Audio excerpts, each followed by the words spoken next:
I'm Jesse, I'm a sous chef at Celilo Restaurant, and today I'm going to show you how to trim up a pork tenderloin and fabricate it into a steak so you can pan sear it.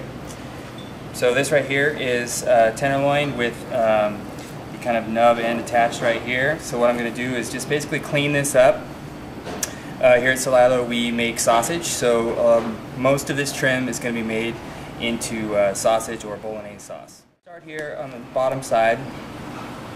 There are basically two kind of chains here that naturally separate. So today I'm going to just kind of use my knife to guide this fat away from these pieces right here. So once I get in here, it will just kind of, it is really tender, so it'll come apart with your fingers here.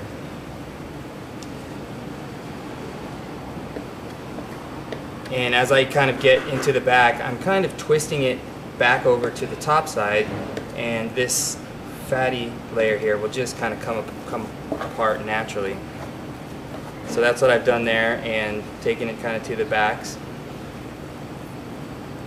just to get this fatty piece off. Now I'm going to discard that. This other side has a little bit more meat, so this next side will go into our sausage grind. So again, I just kind of start the knife there and then find where it's naturally coming apart. You can see I'm just now pulling it. And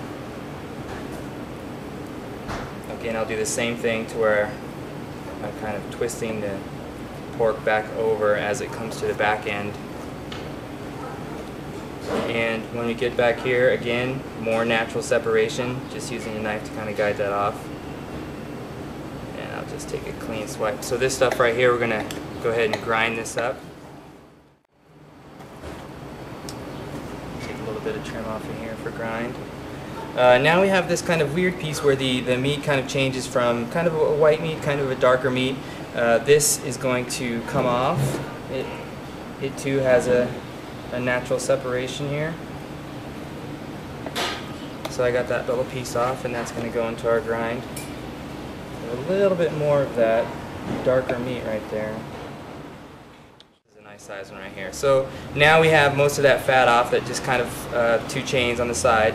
And now we have this silver skin right here that is really tough, and that should come off real easy. Just get my knife in there and slide against it there. That goes into the garbage there, a little bit more.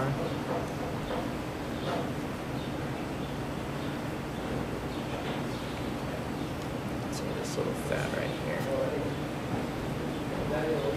And there we have a nice trimmed out tenderloin. So from here, what I like to do is kind of take off a little of this tail end, just because it tapers so much, and that will be our grind. So now here we have the center cut basically, and what I'm going to do is just kind of take that right in half, and these are beautiful, about 5 to 6 ounce portions right here. We can marinate them. Sometimes we like to stuff them. If we just kind of make a hole right in here, they stuff beautifully. What I'll do now to cook this, in the kitchen we have a nice hot pan. Add a little olive oil to that pan and sear it on one side after seasoning it well with salt and pepper. We will cook it unilaterally, meaning we're not going to turn it, so it gets a nice crust on one side. We sear it on that one side for about 3 minutes, and then into the oven for about 5. Letting it rest well will achieve a medium pork tenderloin, which is nice for the all-natural steak. So what's the temperature of the oven? The oven is at 450, and so it has a fan blowing in it, so it's probably more about 500. So at home you'll want to just crank your oven pretty high, and you want this cooking to happen really fast. And you want to turn the oven on before you brown up the meat. Yeah, turn the oven on first. Trim your steaks. Get your pan warmed up before you sear, and just don't overdo it. It's going to carry over a little bit, and these tenderloins are beautifully served medium. Great, thanks Jess.